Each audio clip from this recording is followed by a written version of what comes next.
Great. Okay, cool. So, so welcome to everybody that's here, and welcome to everybody who has emailed me, who we know that can't be here, and welcome to the people who are about to arrive, who are trying to put their kids to bed or get their dinner on the table or whatever it is that they're doing. So people may still pop in during it, because there's a few people that I haven't heard from, so I'm guessing that they may join at the start. So so the main idea here is, what I want to do is I want to do different to the long video. So I've done a lot of talking where I kind of go into a lot of detail in all of the different things that happen. So if you haven't seen that already, I might include a link in that I'll send out an email with a link to that, but a lot of you may have already seen that because that's already up on the website and on YouTube and stuff like that. So really what I want to do today is answer questions, get to chat to each other, meet each other. I'm here, obviously, surprisingly enough, I'm Laura. And Emer is a past student, so she's here with us as well. And then we have another girl, Moira, who is in transit, so she may or may not make it. And if she does, she's a current student. So we'll see, you can kind of chat to them and ask them questions, because they'll give you a different perspective from my perspective. So I don't know, I suppose I should maybe just sort of introduce myself a little bit. So I've been practicing yoga, which is probably what you're most interested in, since I was about 18. And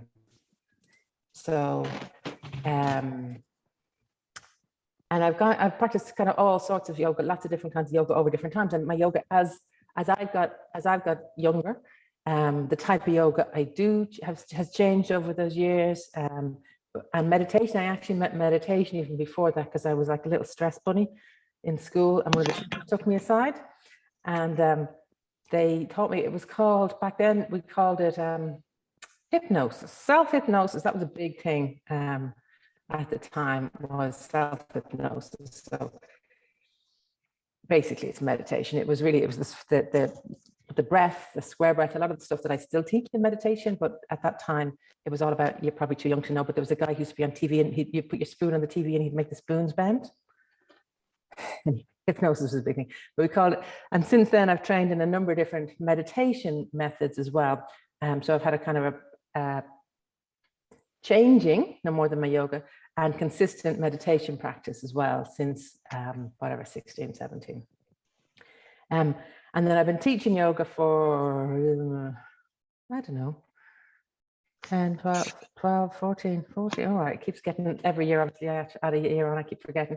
So somewhere over 10 years anyway, 12, 14 years maybe.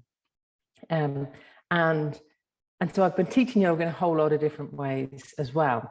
So I was teaching, I've taught, I'm trained as a yoga therapist as well as a yoga teacher. So it means that I've worked in, say, the Wheelchair Association. I've worked in rehab situations, sort of long-term care. I've worked in, I still have a clinic, so I work with one-to-one clients in a yoga therapy sort of format. I've also done when I started first, I used to do the gym yoga, where, who knows who would come, and it would be a little bit of everybody. Did loads of cover in different gyms, different personalities, and then eventually about 6 years ago, a bit longer, I opened this studio where we've really come into a particular way. It must be more than 6 years, because I've been teaching restorative yoga for maybe about 9 years, every Friday night, restorative yoga. And what we do here now is embodied yoga. Now, I know you probably have no idea what that means, but that's grand. It's very invitational. It's based, all the poses are hatha yoga, but it's just got a slightly different bent to it. So you can kind of ask maybe and find out more about that. And that is kind of so that's the kind of background coming to it. And what we're looking to do here is, in the training, is that you will have this really solid foundation. And so from that, then you can kind of pretty much do whatever it is that you want to do, because you'll have this really, really strong foundation. That's kind of the overall, for the yoga point of view. That makes sense? So what I might do is I might introduce Emer and let Emer talk a little bit. I might stop sharing because we can come back to this page, which is pretty much all of the syllabus of it. And we can kind of see if you've got questions about any areas of the syllabus, but I'll let Emer introduce herself and sort of talk a bit about who she is, where she's come from, what she's doing, and that kind of stuff. How's that sound? So let me highlight you, Emer. The spotlight, I think that will work. And if I stop sharing. So now hopefully you've got Emer as well, have you? Yeah, can you guys see me okay and hear me? Yeah. Great. And stop me, I'm just going to talk a little bit about myself and how I got into doing the course. So stop me at any time if you have any questions, or keep it interactive so I'm not just waffling at you for a few minutes. My name is Emer, as Laura said. I would have attended Laura's classes for a few years in the studio.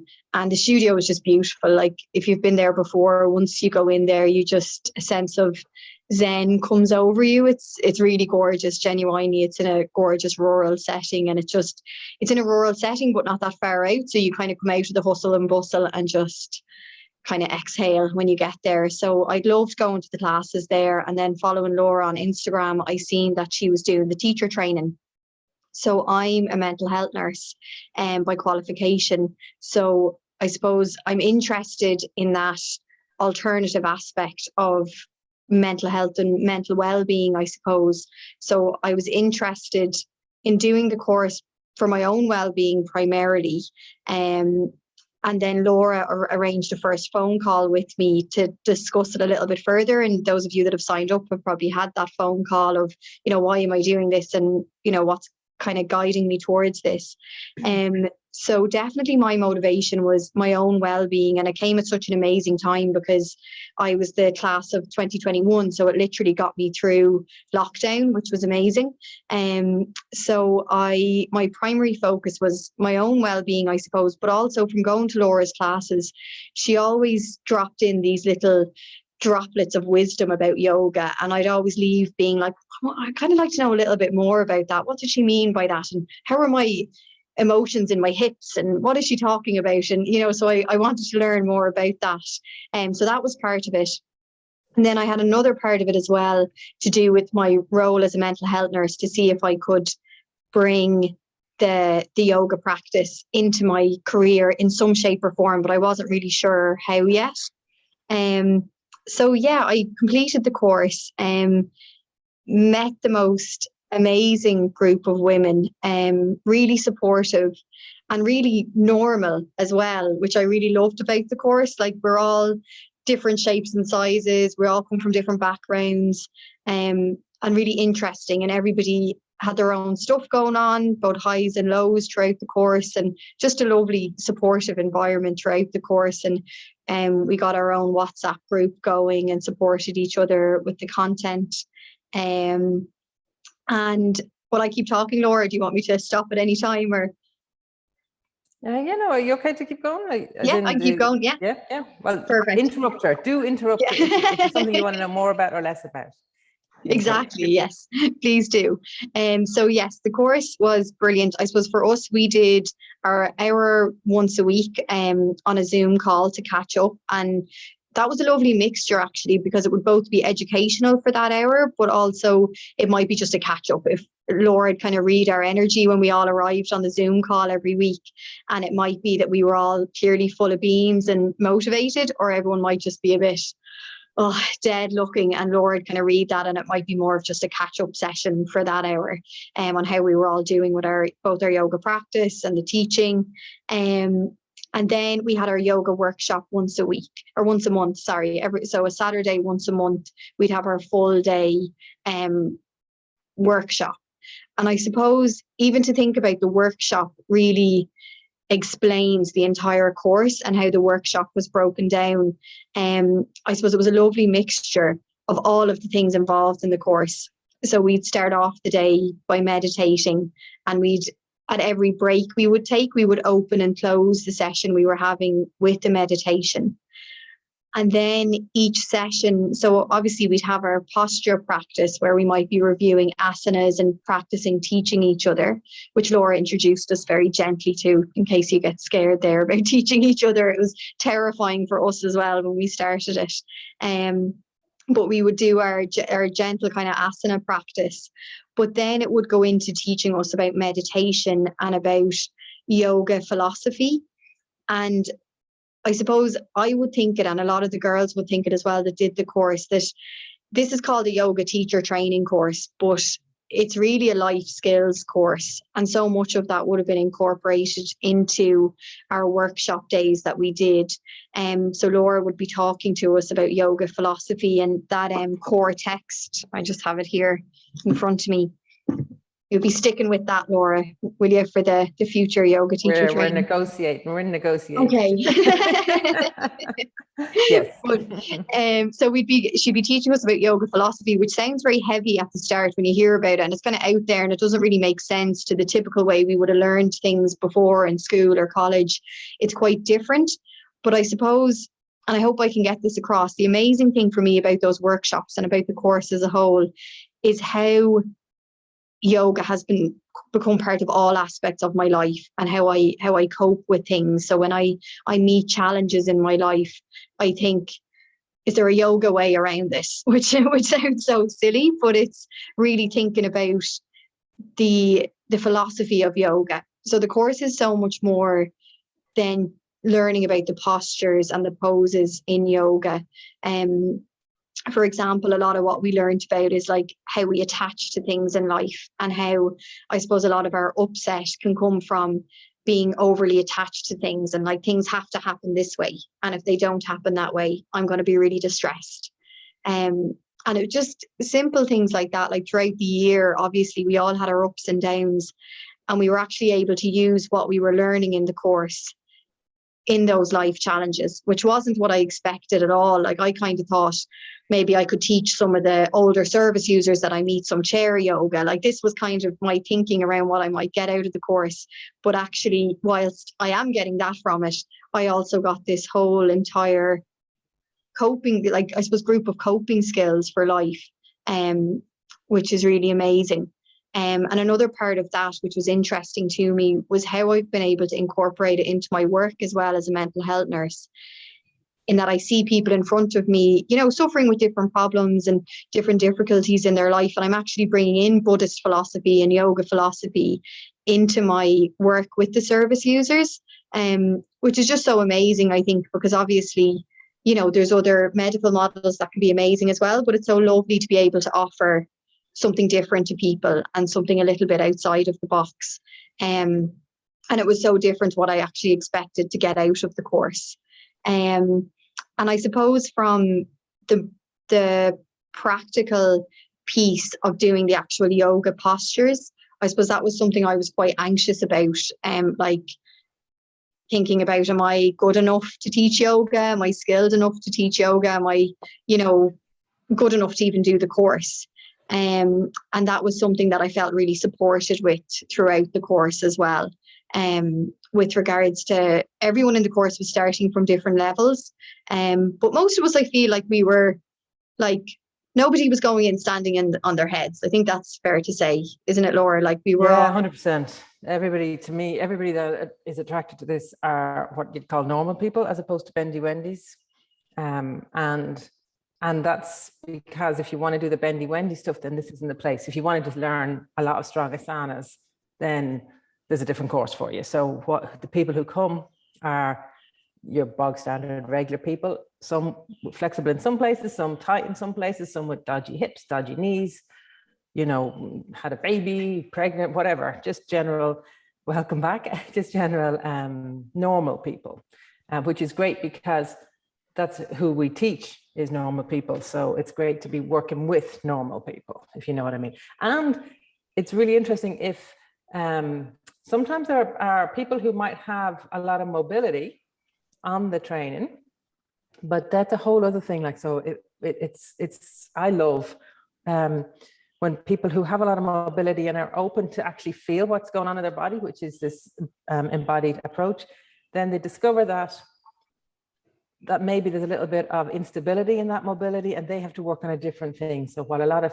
if we're stiff, we're looking for more freedom in that movement. But if we have really loose joints and we have a lot of mobility in a joint, then what we're looking to do is stabilize it, because hypermobility will cause wear and tear in your bodies. And so the really strong gymnasts, or the really, you know, the professional ballet dancers, you know, how they injure their body because they have so much mobility. So we would work in a whole different way with that type of a body to support strength, strengthening up the joints, and containing the mobility. So it's kind of cool.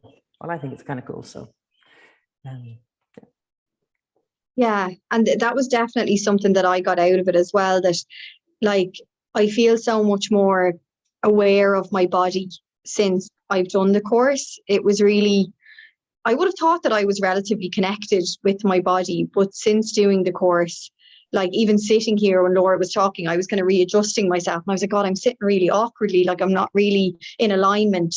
And I just have become so much more aware of that. Like I drive a lot for work, and I'm noticing myself in the car, how I'm sitting. Like it's become a real daily piece in my life, what I've learned in the course. And even watching people and how they move, which I never did before. I'm so much more aware of looking at people and other people's bodies and how they walk. And it's just a really interesting piece, even though I would have learned a lot about anatomy in college and biology in school and all of that. This just hit me in a completely different way. Maybe I suppose it's your motivation and how the interest in the way it's taught, but just learning about our bodies in a completely different way, and all of the work our bodies are doing that we don't really think about on a daily basis. We just kind of get up and maybe put on shoes that don't do us any good and wear handbags that don't do us any good, and we just don't think about it at all. But this course has really gotten me thinking about that as well, and being more aware of my own body and how I move, but also how I look after myself as well has been a big thing. You know, paying much more attention to myself when I'm exhausted. You know, I need to rest, and being much more aware of those triggers and how I am in my body, and not just constantly pushing myself all the time, which I think as women, we do that a lot, right? Like we just keep going, and we don't actually take a rest when we need it. But I've become much more aware of that. And the interesting thing is, I would have been one of those like gym bunnies, killing myself in the gym, thinking I needed to go, like killing myself all of the time. And then I did the yoga course, and lockdown happened and I couldn't get to the gym, and I was doing yoga all of the time. And then I went out to do a run one day, and I was grand. Well, I wasn't like Usain Bolt, but like I was able to run, and I couldn't believe it. Like the yoga and resting had kept my fitness, even though I thought there was that voice in the back of my head all the time, oh, you need to be doing more, and you need to be doing burpees, and God only knows what other torture I would have been doing to myself. But actually taking the rest and practicing yoga, you know, I maintained my health and fitness, but in a much more kinder way to my body. I think that's a really nice description of it, a kinder way, because it's not about losing strength, it's about maintaining and developing strength, maintaining and developing cardiovascular wellness, maintaining mobility, maintaining brain function, you know. So we do kind of, how does that affect the brain development? So meditation physically will change your brain structure, you know. So having an awareness of that will maybe motivate us to meditate and realize that is useful in terms of, you know, staving off Alzheimer's and clear thinking, in terms of regulating of emotions, but there's an actual physiological effect of these things. So we look at the biology from that point of view, from like an integrated point of view. So rather than learning a load of muscles and learning a load of bones and having to repeat lists, and even learning off the names of asanas in Sanskrit or any of these, like, so we don't do any of that. I'm dyslexic, so there's none of that kind of learning. It's much more about understanding, so that when someone presents, be it you or be it a student, that you can inquire and you can listen and you can kind of figure it out. So we become like a puzzle as opposed to a list of things, you know. So it can become much more. You can teach dog to 3 people, but do it in a way that everybody's getting something slightly different out of it, depending on what they need, or they can make slightly different adjustments, or they can focus on different aspects depending on what it is that they're looking for. So it's less about making a specific shape.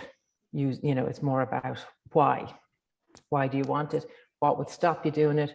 What are the benefits of doing it? Which benefit do you want to work on now? So even, for example, when I teach my classes, they're different coming into the winter than they are in the spring, because people's energies levels are different. So they don't stay constant. No, there's dog. We do dog every time. We do cat, cow, dog pretty much in every class, but it has a completely different feel about it. Maybe one day it's just sort of passing through it. Maybe one day we're breaking it down. Maybe one day we're doing it in a restorative pose, so it sort of shifts to use the asana to support the human being as opposed to the other way around. That's kind of where we're coming from. Yeah. Just have any questions you want to ask Emer? Anything that when she was chatting that kind of came to mind?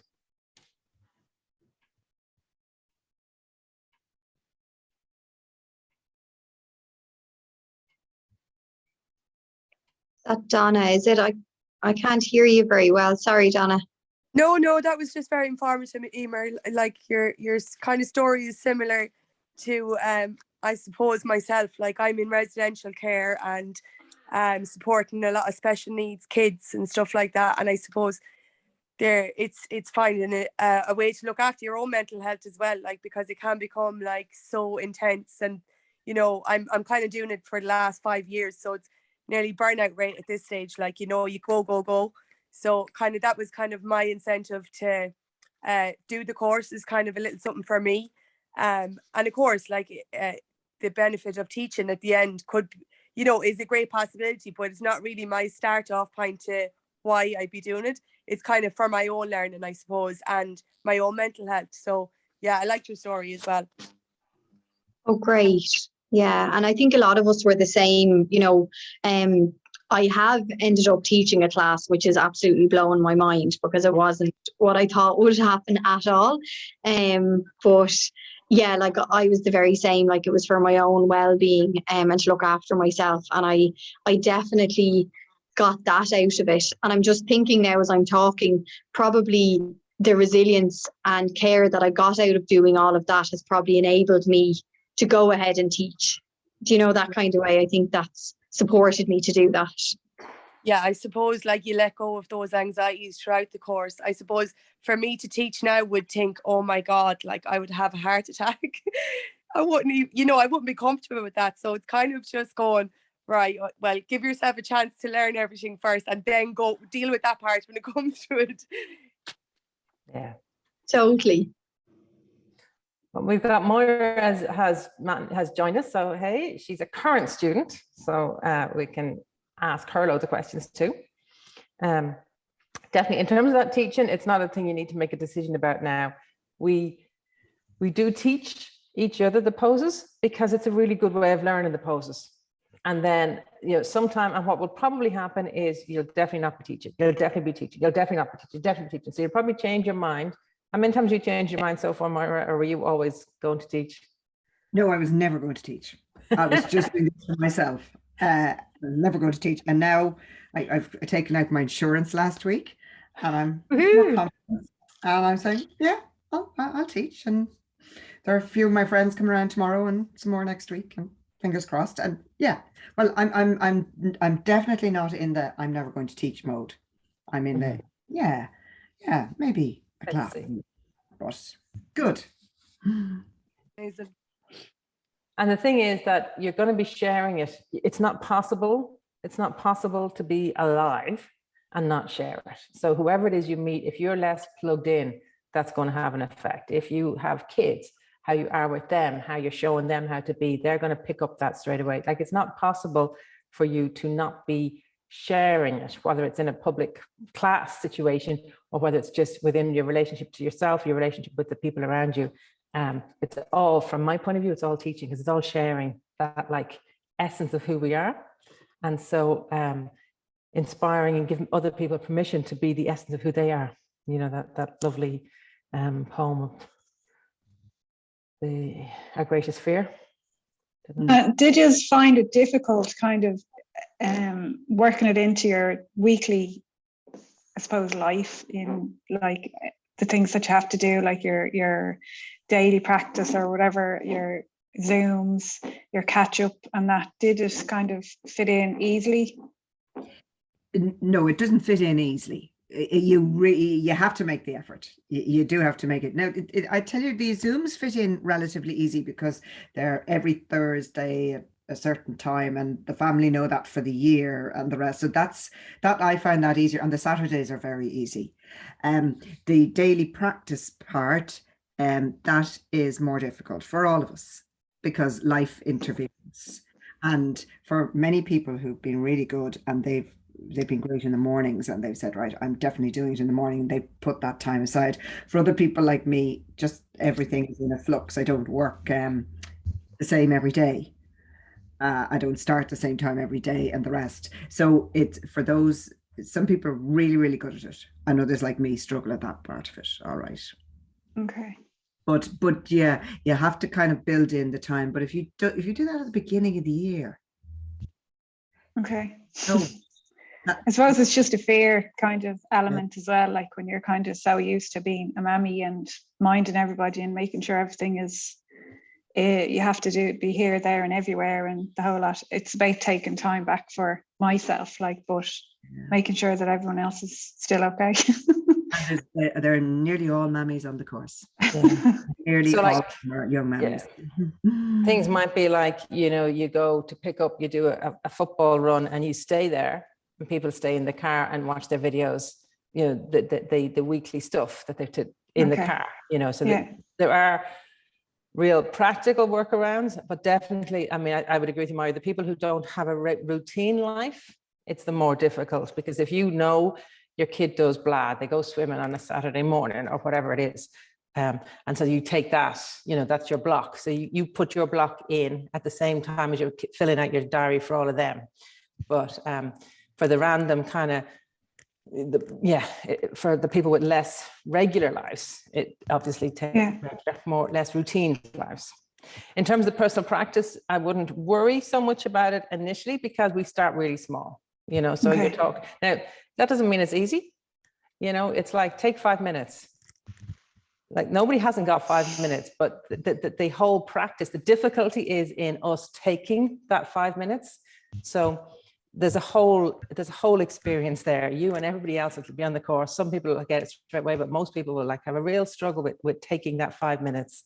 And then it's fine, because the ones that find it really easy in the beginning, you'll be grand because they're going to fall on their face halfway through. So it all works itself out at the end. Everybody has a moment when they just literally, and that's a whole mindset thing, So it's not, the personal practice isn't necessarily about a big block of time. It's about that discipline, which is, and then it's easy to find an hour as it is to find 5 minutes. Yeah, because it's actually, when you get over and you find the mat and you just get onto the mat, that it will actually probably go on longer than 5 minutes. It's actually saying, oh God, I should get onto the mat now. The minute you get onto the mat, you'll be okay. It's getting there. Yeah, they were all laughing at me the first day of this group. We were out in the garden because it was beautiful, and I was explaining how difficult it is, that if I don't do my personal practice before I reach the kitchen, I'm lost, because I start getting distracted by all of these things, and I'm going, I can't even come down to the studio, because to get to the studio I have to pass the kitchen. I'd have to walk out the front door and around, and they're just like, they really took they laughed a little bit about me finding it difficult to find space and time to take a personal practice, because it's real, isn't it? It's like, and it's a discipline. It's kind of, it's the payback is there when we can, and we're there to support each other. And it's literally all of us supporting each other, because we're all the same, we come last often. I was going to say, there's great support in the group. You might be feeling yourself like, oh God, I'm really behind. Everyone else must be doing great. And then you might pop on the WhatsApp group and you'd have great support there. I shouldn't be telling you this, Laura, but people are going way behind on this and I haven't done that yet. And what are you talking? I didn't know we had to do that. What are you talking about? So you can kind of have a bit of a laugh then and realize everybody's in the same boat. Absolutely. Okay. There's always a panic on Thursday. And saying, what was it we were supposed to do this week? And people are like, oh God, no. And someone else is saying, oh, I did it, and but it's an hour in length, so oh no. But it's good. We're all supporting each other. Yeah. And one of the things that I would often suggest is make Thursday your night. So you do the group call and then you do your videos. You do your videos and then you do group calls. So, you know, that it all, that you block in that period of time, if that works for you. So it's kind of, but also a lot of the learning though is what happens as you're wandering around, when you're walking around, as you're walking, you're going, oh, jeepers, what's happened to my feet? Or in your head, you're going, wow, I got really plugged in there a minute ago when that mother said that about that, or whatever, or what, you know. So a lot of it is like little eureka moments that happen in your body during the day.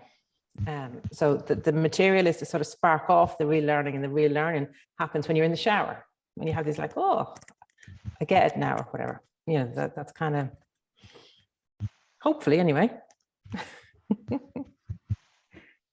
Did I spotlight you? I should spotlight you. I had a spotlight. There you go. I have a couple of questions that came in. Let me just check that I've gone through what the questions, a couple of guys that couldn't come online. Okay. So Sasha was like, physically, am I physically able, you know, to be able to do the practice? Am I doing enough yoga to be able to do it? So I think we've kind of talked about that, that it's really, we kind of, everybody, we work from where we are, and it's a practice. I don't want to teach. This was Louise going, I don't want to teach. Can I come anyway? Well, we've also talked about that, so that's great. Just look at all these questions already answered. Mary was asking me about the time. Okay, so obviously these are kind of common themes that are coming up. So hopefully we've talked about the amount of time that it takes. Mary also asked about exams and anatomy words, learning off words. So we've talked a little bit about learning off the words and how it's not about the labels. You'll see me, if anybody comes to my class, it's like the arm, you know, the top of your arm, the bottom of your arm, and I might be saying, I might even say your foot and be talking about your hand, like, so whatever. It's not so much about the labels, it's about this understanding. And so with that intention behind, that's my intent. So with that in mind, what we do is each week there's a learning log, and that is where you're writing your own notes, is one way of looking at it, or you're sort of making notes to yourself, what was important to you in that section, because what's important to one person may not be important to another person. Or, you know, we were doing hips one day, and of course these are the kind of things that happen. The kind of month that we're playing with hips, one of the ladies, her mum needed a hip replacement, or fell and broke her hip, I can't remember which it was, but like these kind of things happen.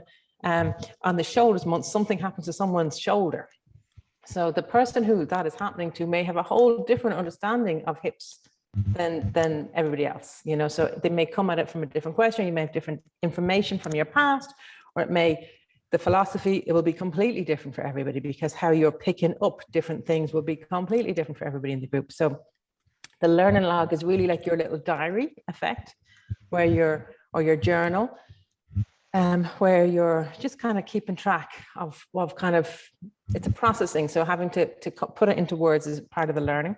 It also means then I get kind of feedback. I know where people are at and how the information is landing, and whether we need to go back over something, or whether I want to take, you know, add in different stuff in the Thursday evenings. Like Emer said, the Thursday evenings are very fluid, so I can address whatever is necessary within them. Then twice a year, so halfway through and at the end, you do a personal journal. And that's your personal journey, where you've kind of come from so far. And so we take a mid break, and then we repeat it again at the end. And that is for you looking at what have you learned. So again, it's an opportunity for you to stop, take time out and review, you know, how far have I come? Where does it want to go to now? So it's kind of a pause and a reflection, which will again, hopefully embed a lot of the understanding and bring to light some of the awarenesses and the eurekas that maybe have happened. Again, you submit them, but they're not graded or anything. This is, again, how would it be possible to grade such a thing? It's about the process of you doing it, so that you go back over, look where I've been and where am I going to. It's your process. You have to give it to me so that I support you to actually do it. That's the honest to God reason that you have to give it to me, because otherwise you would just say, yeah, whatever, and it would just fall off the list of like, sure to be grand. There are little anatomy quizzes at the end of each anatomy section, and they're designed as quizzes. They're not, when Emer was doing it, she couldn't pass on to the next section until she passed It was like grades, and it was the system that we used then wouldn't let them through. So they had to know the answers. That's gone. The new system, the new platform lets you through. So don't tell anybody for Amy Moore's class. But it gives you feedback again. So again, the idea is if there's something that you're kind of not getting, then I know, or you can say to me, listen, go over that on the Thursday night, will you? Because I really didn't get this. Or so it's again, feedback for you. The teaching practice is slightly different because so during the time that you're constantly building up your teaching, and you're constantly getting feedback to support. And the feedback is lovely. It's like it's to help support and grow your skill. However, in order to get a teaching qualification, I need to be happy that you're safe to teach. So there is an external aspect to that. So that's not just because everything else is like, it's very personal. It's very, very personal. But to be a safe teacher, that is actually a measurable external thing that you can actually know whether people are a safe teacher or not. So towards the end, then there's where we get to teach the full class, where you just get to show off your skills that you developed all along. So if there's a difficulty coming up, we should know about it in advance. Or if anybody has difficulties, talk to us about it in advance so we can sort it out. But that part is not guaranteed. That's not a just by default, just, watch the videos, you get the teaching aspect of the certification. But other than that, it's, did I leave anything out? I don't think so. I think that was everything. I hope you haven't. That's enough. So like I say, it's kind of a little bit all the time. So it just builds, and there's not like a big exam. In fact, there's no exam. Although I do tell them on some weeks, I do say the exam is next week, and everybody goes, oh, because they haven't read the thing. So you'll know. Anyway, cool. Do you have anything to say about any of that, either of you two, or? No, just that it was very doable. Like definitely the personal reflections felt very doable, and as you said, it was personal to you. The teaching aspect is very supported. Everybody is in the same boat. People are sharing resources on the WhatsApp group, and you have the videos from that week. So typically it would have been, if you're teaching a posture to do with hips, you'd have a video from Laura on hips, so it's not that you're trying to figure out what am I going to do here. Like, it's all very guided and supported, and so it's not as daunting as it sounds. And we're all supporting each other at the moment. For example, we're teaching now in a group of 5 people, say, and I teach a little bit of a pose and somebody else teaches the other bit and the rest. So we're at the moment, we're only doing 4 and 5 minutes pieces. Obviously we will do a little bit longer, but it's shorter pieces at the moment, and sort of, we wouldn't have been comfortable in the first month or 2, and then we've got more comfortable and more comfortable, and we did quite a long one the last day, the last Saturday, and we're looking forward to the next one. So yeah, it's amazing how we've come on. It's amazing. Yeah, did you hear that? They're looking forward to it. Yeah. Yeah, it is. It's I like that part of the class. Yeah, I love that. Yeah. In fact, it's a fun part because it's really interactive and it's a bit of crack. The people that have the most difficulty with it are the teachers who, say if they're a primary school teacher, particularly primary school teachers, because we call it teaching practice, and they just go into cold turkey. So that's can't do teaching practice, but it's actually just a bit of crack. So, and lots of learning. Yeah. Is there anything you want to add, Moira, that is? No, I thought Donna was trying to say something there. Oh, sorry. Yeah, I think can you hear me? Yeah, we can hear you now. Can I just ask a question?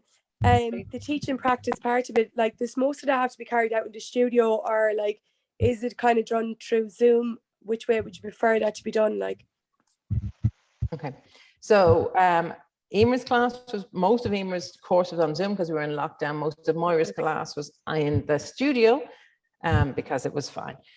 So this teaching practice happens on the Saturday. It's part of that workshop day. So so most of the time it's in the studio. This group decided in December, January, because of the numbers and stuff, that we would do it online for that block, those 2 weeks, those 2 Saturdays, months. So in the next group, there will be the option to do it online, maybe. And that they're not bad months to do it online. If people want an online experience of trying to teach, it's up to the group. We can definitely transfer that. So the beginning will definitely be in person. The end will definitely be in person. If the group want to, we can switch those months are not bad months if people want an online experience of it. Because teaching online, it's slightly different. However, I think we Of love course. together. Yeah, no, I was just wondering, like, because you feel like if you weren't doing it in person, would you be getting the real experience of it, and would you be able to learn the poses? Like, is it the same kind of effect, I suppose? Would you be gaining as much experience from it as not doing it in person? Yeah, well, certainly my preference is to have them in person, because it's just more, you can kind of, we can workshop stuff, and I can run over time because I can get excited about like whatever it is we get excited about. But there is a different skill to teaching online. It's a completely different skill. It's not a completely different skill. It's a completely add-on skill. So that is a possibility, but I would be like you. I would think if we keep it to the studio as much as possible, and then maybe we could even just do a workshop at another stage about bringing it online. Oh yeah. So is it just the workshops then that they're carried out on the Saturday, and all of those would be in studio, and then on a Thursday you just have your Zoom check-in, is it? Yeah. So the Thursday we're not doing yoga poses. Okay. So it's more of a flipped classroom effect, where Laura has given us videos, we're watching them during the week, and then Laura usually guides us or facilitates us through discussions or breakout rooms, a bit of meditation, and at the beginning and the end. And sometimes somebody might do a little bit of a pose as part of that, but mainly it's classroom on the Thursday, as opposed to doing your yoga. Wouldn't that be right there, Laura? 100%, yeah. Okay. And the meditation works really, really well online. So that's a really nice way that everybody gets a little more of an opportunity to teach that. So the centering, the end part, the relaxation at the end, the meditation, those kind of bits we do incorporate them into Thursday, so that everybody gets a good chance to practice them. But in terms of the asana, that's the Saturday. And then so your own weekly practice is just based, it's your own doing. You're doing it at home. It 100%. Doesn't necessarily have to be in the studio. No. Okay, that's perfect. Yeah. And we'll talk about that in terms of what that would be and how it will develop. And I also have this. There's a daily drop of yoga. There's a program in the middle which you have access to that will support you when you kind of get past the 5-minute stage, and the whole personal practice is the transition from where you've been at a class, to where then you do it for yourself, and then you become the teacher. So it's a kind of a transition from someone telling you what to do, to your body, you listening to your body and figuring out what you want to do, to then you inviting somebody else to do certain things based, plus it's kind of cool. Perfect. Thank you. You're very welcome. Laura, did you mention the, sorry now if I missed it, is it 36 hours of classroom of like attending your own yoga class? Your own, yes. Yeah, good woman. Yeah, so you do still keep going to your yoga classes during the year. So yeah, it's 36 hours is basically 3 terms of 12. So term time. So then going to those classes, so you can stick with the teacher that you're working with. You can, there's a couple of embodied teachers that are around. We stream all of our classes at the minute, so you could join in with some of them, or you could, so that is within whatever it is that you want to do, whatever suits your time, your timetable. I think it's useful. It's definitely useful to go to an embodied teacher, just because to have that shift to kind of figure out what even an embodied class is.